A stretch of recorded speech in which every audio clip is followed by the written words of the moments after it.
एक बार फिर आप सबका स्वागत है कक्षा 12वीं के पहले अध्याय ईंटें, मनके तथा अस्थियां के भाग 2 में, जिसमें हम बात करेंगे हड़प्पा सभ्यता में सामाजिक भिन्नताओं का अवलोकन और हम बात करेंगे शिल्प उत्पादन और माल प्राप्त करने संबंधी नीतियों के बारे में।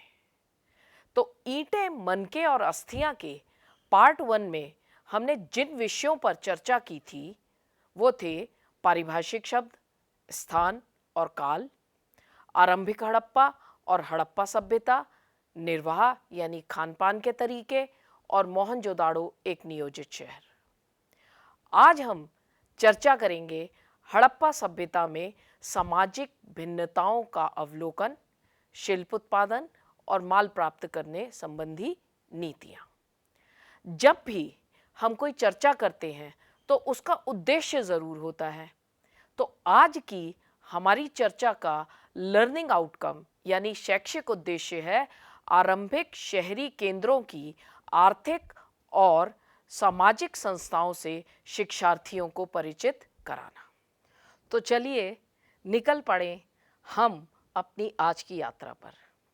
सबसे पहले बात उठती है कि सामाजिक और आर्थिक भिन्नता का अर्थ क्या है। इसका सीधा सा मतलब है कि इतिहासकार ये जानने की कोशिश करते हैं कि क्या किसी संस्कृति विशेष, यहाँ पर वो संस्कृति विशेष है सिंधु घाटी की सभ्यता या हड़प्पा संस्कृति, तो इतिहासकार यह जानने की कोशिश करते हैं कि क्या यहाँ रहने वाले लोगों के बीच सामाजिक और आर्थिक भिन्नता थी। अगर थी तो उसे जानने के तरीके क्या हैं। वैसे तो कई तरीके हैं यानी विधियां हैं, कई हैं।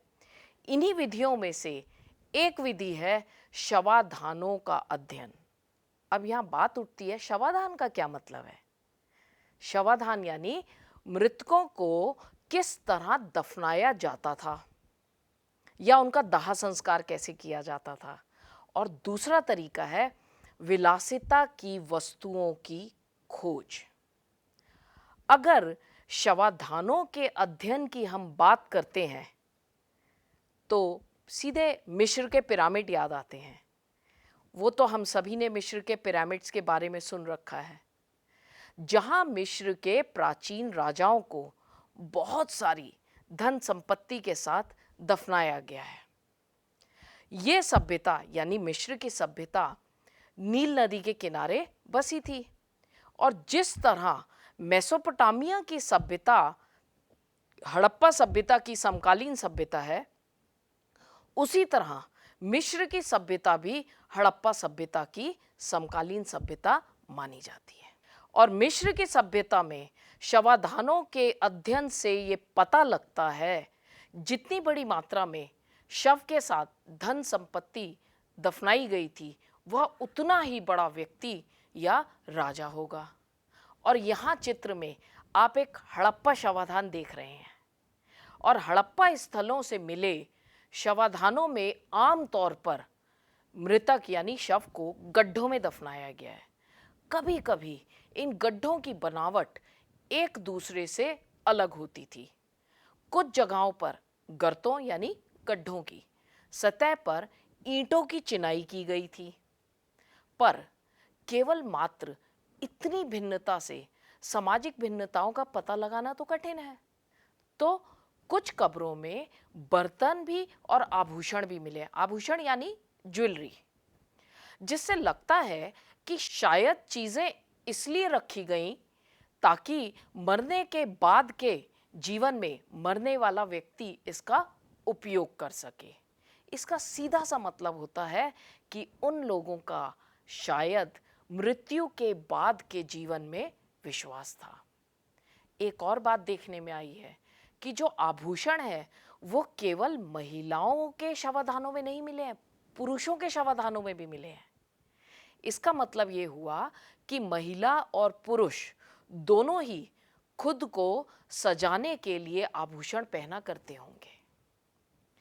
1980 के दशक में हड़प्पा के कब्रिस्तान में हुई खुदाई में एक पुरुष की खोपड़ी मिली और उस खोपड़ी के पास शंख के 3 छल्ले, जैस्पर, जैस्पर एक तरह का पत्थर होता है, रतन कहते हैं उसे, तो जैस्पर के मनके भी, जैसा कि आप यहाँ चित्र में भी देख सकते हो जैस्पर कैसा दिखता है। जैस्पर के मनके और सैकड़ों की संख्या में छोटे छोटे मनकों से बना हुआ आभूषण मिला है। कहीं कहीं तांबे के दर्पण, दर्पण यानी शीशा चेहरा देखने के लिए, कहीं कहीं तांबे के दर्पण भी शवाधानों में मिले हैं, जैसा कि यहाँ चित्र में दिखाई दे रहा है। मोहनजोदाड़ो, हड़प्पा, ये दोनों तो आज के पाकिस्तान में पड़ते हैं, कालीबंगन आज के राजस्थान में पड़ता है, और लोथल आज के गुजरात में, वहाँ पर कब्रिस्तान मिले हैं। फिर भी कुल मिलाकर ऐसा लगता है कि हड़प्पा वासियों को मिस्र के राजकीय शवाधानों के विपरीत मरने वालों के साथ महंगी चीज़ों को दफनाने में विश्वास नहीं था। तो एक तो बात हुई शवाधानों की। दूसरी बात उठती है सामाजिक और आर्थिक भिन्नता को जानने के लिए, वो विधि है हड़प्पा सभ्यता के संदर्भ में जो अपनाई गई है, वो है विलासिता की वस्तुओं की खोज। अब सामाजिक भिन्नता को पहचानने के इस तरीके में, यानी विलासिता की वस्तुओं की खोज में, खुदाई करने वाले पुरातत्वविदों को जो भी पुरावस्तुएं, पुरा यानी प्राचीन वस्तु, पुरावस्तुएं मिलती हैं, उसको वो क्या करते हैं कि मोटे तौर पर 2 भागों में विभाजित करते हैं। एक वो जो रोजमर्रा के उपयोग की चीजें हो गई, और दूसरी वो जो विलास की वस्तुएं। जैसे हड़प्पा सभ्यता में मिट्टी के बर्तन मिले हैं, तांबे के दर्पण यानी शीशे मिले हैं, कई चक्कियां मिली हैं, जैसा हमने पिछले एपिसोड में भी बात की थी अवतल चक्की के बारे में, उस तरह की चक्कियां बहुत मिली हैं। फ्यांस का बना हुआ पात्र यानी बर्तन मिला है। लाजवर्द मणि, नीले रंग की एक मणि होती है, काफ़ी महंगी होती है, लाजवर्द मणि मिली है। तो इन सब चीज़ों को सबसे पहले उपयोगी और विलास की वस्तुओं में वर्गीकृत कर दिया गया, दोनों को बांट दिया गया। अब प्रश्न उठता है कि किस आधार पर हम वस्तुओं को कहेंगे कि ये उपयोगी है और ये विलास की है, हम कैसे कह सकते हैं? तो सबसे पहले हम जाने उपयोगी वस्तुएं क्या होती हैं। उपयोगी वस्तुएं वो होती हैं जो सामान्य पदार्थ जैसे पत्थर है, मिट्टी है, आसानी से उपलब्ध है, उनकी बनी हुई होती हैं और रोज़मर्रा के उपयोग की होती हैं। जैसे चक्कियाँ हो गई, चक्कियाँ आटा पीसने के लिए, रोज़ खाना खाना ही है। फिर बर्तन हो गए, बर्तन में खाना खाया जाएगा। सुइयाँ हो गई, झावा है, ये सारी चीज़ें इन बस्तियों में बहुत अधिक मात्रा में मिली हैं। अब बात उठती है कि महंगी वस्तुएं क्या है। महंगी वस्तुएं तो सब जगह बहुत अधिक मात्रा में मिलेगी नहीं, तो विलास की वस्तुएं वो हुई जो दुर्लभ हैं। दुर्लभ यानी जो आसानी से नहीं मिलती हैं, महंगी हैं, या ऐसी चीज़ों से बनी है, ऐसे पदार्थों से बनी है जो स्थानीय स्तर पर मिलते नहीं हैं, या फिर उनको बनाने की तकनीक बहुत जटिल है जिस वजह से महंगी हो जाती हैं। यहाँ चित्र में आप फ्यांस से बना हुआ एक पात्र देख रहे हैं। अब फ्यांस के बने हुए लघु यानी छोटे पात्र ज़्यादातर मिले हैं हमें बड़े स्थलों से, मोहनजोदाड़ो से, हड़प्पा से, और कालीबंगन जैसी छोटी बस्तियों में तो ना के बराबर मिले हैं। हो सकता है कि फ्यांस के बने ये लघु पात्र यानी छोटे पात्रों का इनका उपयोग कहाँ होता होगा? सुगंधित द्रव्यों को रखने के लिए होता होगा। आप इसको तुलना कर सकते हो वर्तमान समय में परफ्यूम्स की, जो छोटी छोटी आकर्षक शीशियाँ मिलती हैं। लेकिन बात उठती है ये फ्यांस होता क्या है? फ्यांस घिसी हुई रेत या बालू, उसमें रंग मिलाया जाता है और एक चिपचिपे पदार्थ के मिश्रण को फिर पकाकर बनाया जाता है। तो इसको बनाने की तकनीक जटिल है। फ्यांस के बने जो छोटे पात्र हैं वो बड़े कीमती माने जाते थे। कारण साफ है, क्योंकि जब बनाना मुश्किल है तो उसमें महंगा हो जाता है वो, और फिर वो सबके लिए खरीदने लायक नहीं रहता। इसको आप तुलना कर सकते हो आज जिस तरह सोना कीमती है और दुर्लभ है, उसी तरह फ्यांस था। हड़प्पा स्थलों से कुछ सोने के आभूषणों के संचय मिले हैं। संचय यानी जो लोगों द्वारा सावधानी पूर्वक घड़ों जैसे पात्रों में संभाल करके रख दिया गया हो और कहीं दबा दिया गया हो, और किसी भी कारण से उसको रखने वाला उसका अधिकारी उसे वापस नहीं ले पाया हो। तो ऐसी चीजें अपनी जगह पर तभी तक रहती हैं जब तक कि किसी खोजकर्ता ने इसे निकाल ना लिया हो। आजकल अगर हम देखें तो आजकल हम घरों में तो नहीं, लेकिन बैंक के लॉकर में तो लोग अपने कीमती सामान संभाल करके रखते हैं। ये जो वर्गीकरण है, यानी उपयोगिता और विलासिता की वस्तुओं में वर्गीकरण, सुनने में तो बड़ा आसान लगता है, लेकिन कई बार स्थिति जटिल हो जाती है। वो कैसे? जब रोजमर्रा के उपयोग की वस्तुएं, जैसे तकली है, कपड़े को बनाने में काम आती है। तकली जो है वो रोजमर्रा के उपयोग की चीज है, लेकिन तकली जो है अगर फ्यांस जैसे महंगे पदार्थ से बनी हो, तब दुविधा हो जाती है कि इसको किस में डालें, इसे रोजमर्रा के उपयोग की वस्तु माने या विलास की वस्तु। एक उदाहरण से मैं आपको समझाने की कोशिश करती हूँ कि मेरे हाथ में ये एक चांदी का गिलास है और एक ये कांच का गिलास है। हम सभी जानते हैं कि गिलास जो है उसका उपयोग पानी पीने के लिए है। अब चांदी के गिलास में पानी पीऊं या मैं कांच के गिलास में पानी पीऊं, गिलास का उपयोग तो वही है, लेकिन चांदी के मुकाबले कांच जो है वो सस्ता है, चांदी महंगा है। तो अब इसका वर्गीकरण किस तरह में किया जाएगा? तो इस तरह की जटिलताएं कई बार इतिहासकारों के सामने आती हैं कि महंगे पदार्थों से बनी रोजमर्रा के उपयोग की वस्तुओं को क्या माने, विलासिता की माने या उपयोगिता की वस्तु माने। लेकिन जब वस्तुओं के वितरण का अध्ययन किया गया तो ये देखा गया कि महंगे पदार्थों से बनी दुर्लभ वस्तुएं ज्यादातर मोहनजोदाड़ो और हड़प्पा, जैसा कि आप मानचित्र में देख सकते हैं, इन जैसी बड़ी बस्तियों में मिली है। छोटी बस्तियों में तो विरले ही मिली है। तो चलिए अब हम आगे बढ़ते हैं और हम चलते हैं हड़प्पा सभ्यता में शिल्प उत्पादन के केंद्रों के बारे में। तो जाने हम लोग जरा।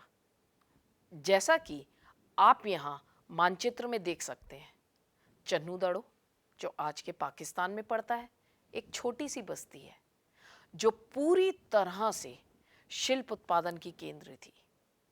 उसी की तरह नागेश्वर और बालाकोट, ये दोनों बस्तियां समुद्र के करीब थीं।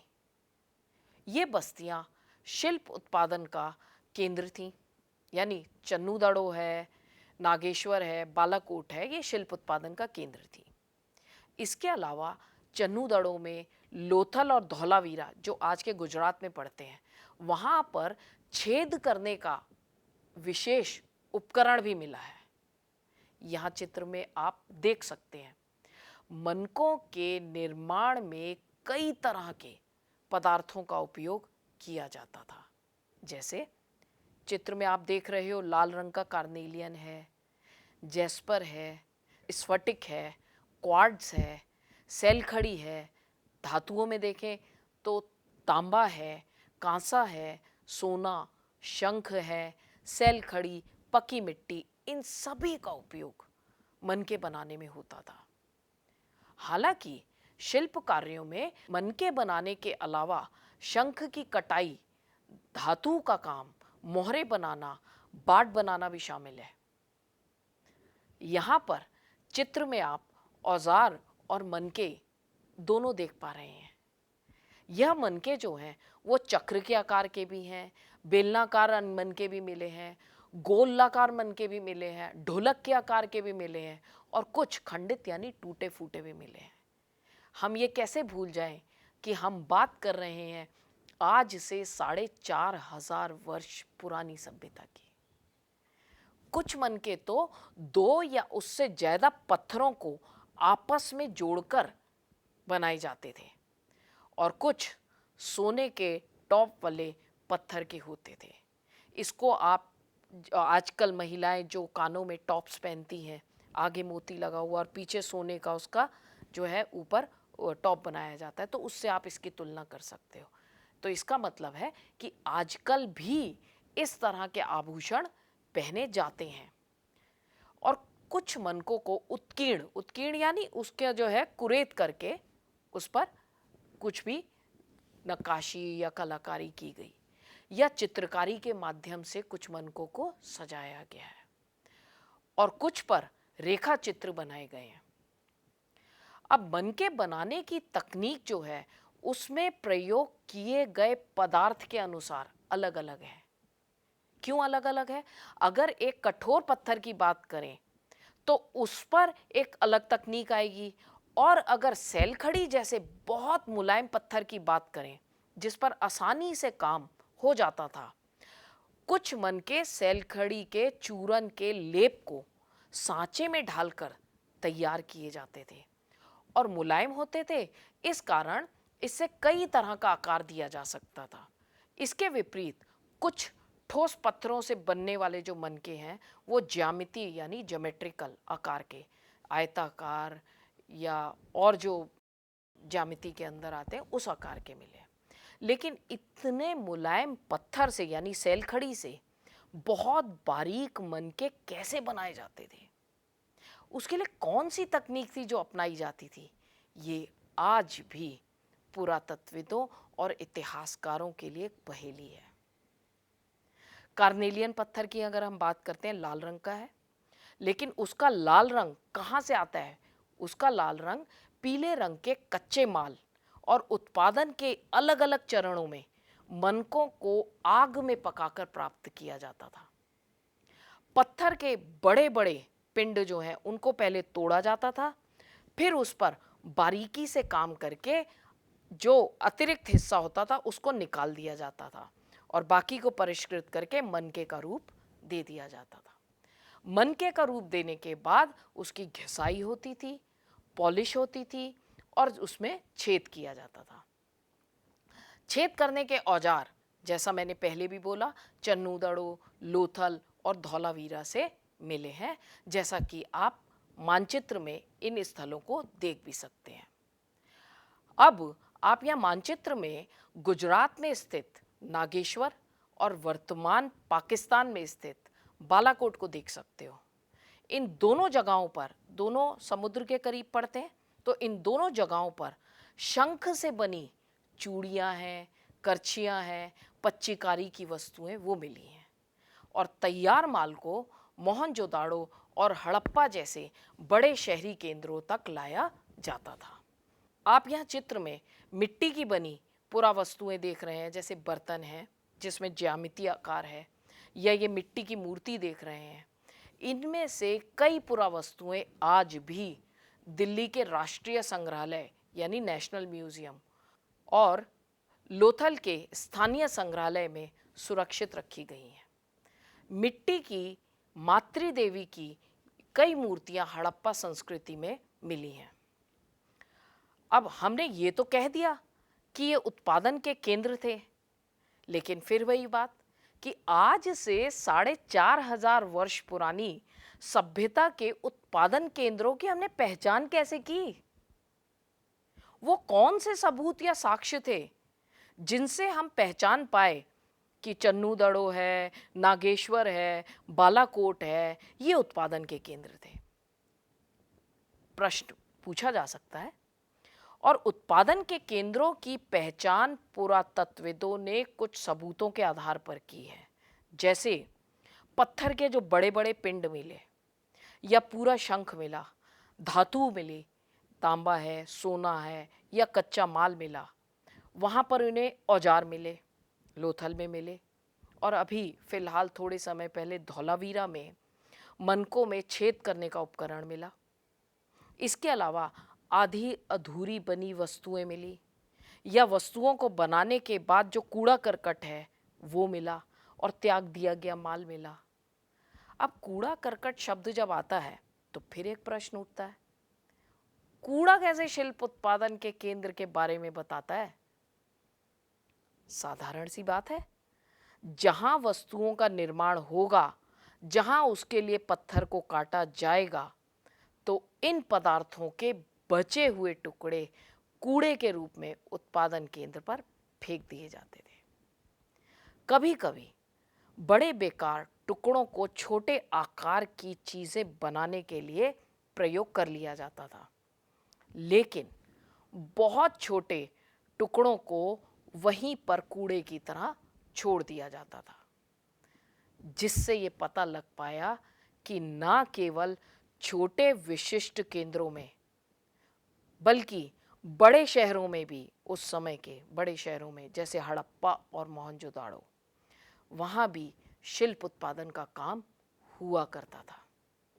अब सीधी सी बात उठती है कि अगर शिल्प उत्पादन होता था तो शिल्प उत्पादन के लिए, जैसे कि हमने बात की कि अलग अलग प्रकार के पदार्थों से ये बनते थे, चाहे वो जेस्पर हो, कार्नेलियन हो, सेल खड़ी हो, लाजवर्द मणि हो, या धातु जैसे तांबा, कांसा या सोना हो, तो इसको बनाने के लिए कच्चे माल की जरूरत होती थी।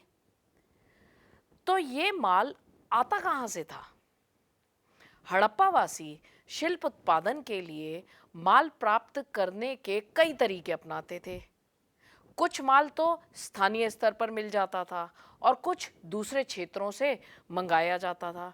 जैसे सिंधु नदी और उसकी उपनदियों के जो नदी मार्ग बने थे और तटीय मार्गों का, उनका उपयोग होता था माल की आवाजाही यानी लाने ले जाने के लिए। उसके साथ ही साथ अन्य समकालीन सभ्यताओं के साथ भी इनके व्यापारिक संबंध के संकेत मिलते हैं। कुछ कच्चा माल स्थानीय स्तर पर ही उपलब्ध था, जैसे मिट्टी का हो गया, लेकिन पत्थर, लकड़ी, धातु ये बाहर के क्षेत्रों से मंगाई जाती थी। और यहाँ चित्र में आप पकी मिट्टी के खिलौना गाड़ी को देख सकते हो। इसका क्या मतलब है?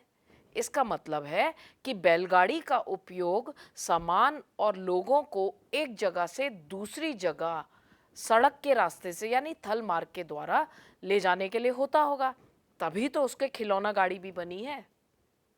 अब आप यहाँ मानचित्र में देखिए, शंख जो है समुद्र के किनारे नागेश्वर और बालाकोट से आसानी से मिल जाता होगा, और कार्नेलियन नामक लाल पत्थर लोथल से, जो गुजरात में स्थित साइट है, वहां से प्राप्त किया जाता था। इसी मानचित्र में दर्शाया गया है कि लाजवर्द मणि नाम का नीले रंग का ये पत्थर महंगा था, जो अफगानिस्तान में शौर्तुगई नामक स्थल से मंगाया जाता था। और सेल खड़ी जो मुलायम पत्थर था, वो दक्षिणी राजस्थान और उत्तरी गुजरात से आता था। तांबे जैसी धातु राजस्थान के खेतड़ी क्षेत्र से मंगाई जाती थी। अब राजस्थान के खेतड़ी अंचल जहां से तांबा मंगाया जाता था, वहां की संस्कृति को पुरातत्वविदों ने गणेश्वर जोधपुरा संस्कृति का नाम दिया है। ऐसा क्यों? संस्कृति की परिभाषा हमने पिछले एपिसोड में भी देखी थी। ऐसा इसलिए है कि इस संस्कृति यानी गणेश्वर जोधपुर संस्कृति के जो बर्तन हैं वो हड़प्पाई बर्तनों से अलग हैं, और यहाँ तांबे के बहुत भंडार मिले हैं, और हड़प्पा वासी यहीं से तांबा लिया करते थे। इसके साथ साथ दक्षिण भारत से सोना लेने के लिए अभियान भेजे जाते थे। इन अभियानों के माध्यम से वहाँ के जो स्थानीय समुदाय है उनके साथ संपर्क स्थापित किया जाता था। ऐसा हम इसलिए कह सकते हैं क्योंकि इन इलाकों में कभी कभी हड़प्पाई पुरावस्तुएं मिली हैं, जो इस बात का सबूत है कि इन स्थानीय समुदायों के साथ हड़प्पा संस्कृति के संपर्क रहे होंगे। ऐसे सबूत और संकेत भी मिले हैं जो हड़प्पा वासियों के उनके समकालीन सभ्यताओं के साथ उनके व्यापारिक संबंधों की ओर संकेत करते हैं। 3री शताब्दी ईसा पूर्व की दिनांकित मेसोपोटामिया के लेखों में मगान, जिसे आज हम ओमान के नाम से जानते हैं, और मानचित्र में भी आप देख सकते हो, तो मगान यानी ओमान के लिए प्रयुक्त नाम था। उसी तरह से दिलमुन, जिसे आज हम बहरीन द्वीप के नाम से जानते हैं, और मेलुहा, मेलुहा शब्द शायद उन्होंने हड़प्पा क्षेत्र के लिए प्रयुक्त किया है। अब इस सब से ये पता लगता है कि इन क्षेत्रों के आपस में संपर्क रहे होंगे। एक मेसोपोटामियाई मिथक ये कहता भी है कि तुम्हारा पक्षी हाजा पक्षी हो और उसकी आवाज राजप्रसाद यानी राजमहल में सुनाई दे। कई इतिहासकारों का मानना है कि यह हाजा पक्षी जो है मोर था, और ये नाम उसको उसकी आवाज के कारण मिला, और हाजा पक्षी यानी हड़प्पा सभ्यता से संबंधित वो पक्षी है। तो आपस में इन सभ्यताओं के व्यापारिक संबंध रहे होंगे, इस बात के सबूत कुछ पुरातात्विक खोजों से भी पता लगते हैं, क्योंकि तांबा जो है वो खेतड़ी के साथ साथ ओमान से भी लाया जाता होगा। ऐसा हम इसलिए कह सकते हैं क्योंकि जब रासायनिक विश्लेषण किया गया तो ये पाया गया कि ओमानी तांबे और हड़प्पाई पुरावस्तुओं दोनों में निकल के अंश मिले हैं, जो इन दोनों के साथ साझा उद्भव की ओर संकेत करते हैं।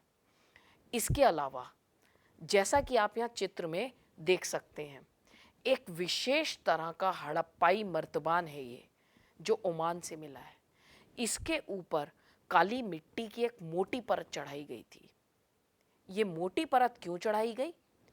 हो सकता है कि तरल पदार्थ होगा, इसमें ले जाया जाता होगा, जिसको रिसाव से बचाने के लिए ये परत चढ़ाई गई हो। लेकिन हमें ये अभी तक नहीं पता कि हड़प्पा सभ्यता के लोग इस मर्तबान में क्या सामान रखते थे, जिसके बदले में वो ओमान से तांबा लिया करते थे। आप देखिए कि मेसोपोटामिया में भी जो तांबा मिला है उसमें भी इसी तरह के निकल के अंश मिलते हैं। अब जैसा कि आप यहाँ चित्र में देख रहे हैं, ये मेसोपोटामिया की एक खास तरह की बेलनाकार मोहर है, लेकिन इस पर बना हुआ कुबड़ वाले बैल का चित्र हड़प्पा सभ्यता से लिया हुआ दिखाई देता है। तो क्या पता लगता है कि इनके आपस में संपर्क रहे होंगे।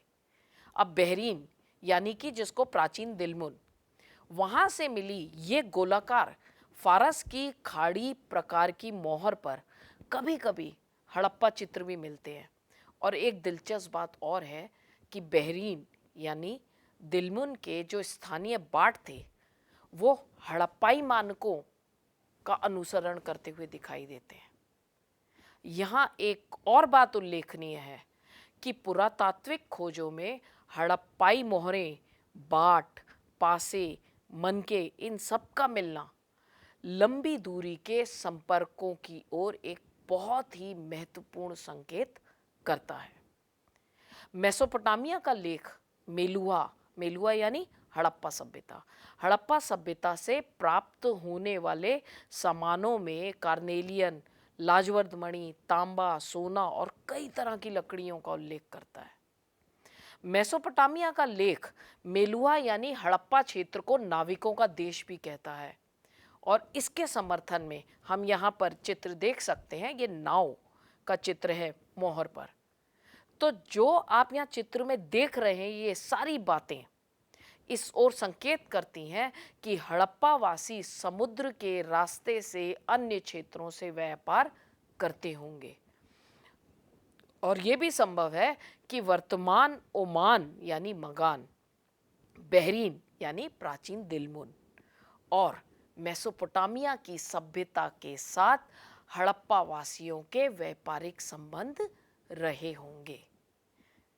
तो आज हमने बात की सामाजिक भिन्नताओं के अवलोकन के बारे में, शिल्प उत्पादन के बारे में, जिसमें हमने चर्चा की शवाधान के बारे में, विलासिता की वस्तुओं की खोज के बारे में, शिल्प उत्पादन और उत्पादन केंद्रों की पहचान, और साथ ही साथ हमने बात की माल प्राप्त करने संबंधी नीतियों पर। अगले एपिसोड में हम चर्चा करेंगे हड़प्पा सभ्यता की मोहरें, लिपि, बाट, प्राचीन सत्ता और इस सभ्यता का, इस महान सभ्यता का अंत कैसे हुआ, उसके बारे में। धन्यवाद।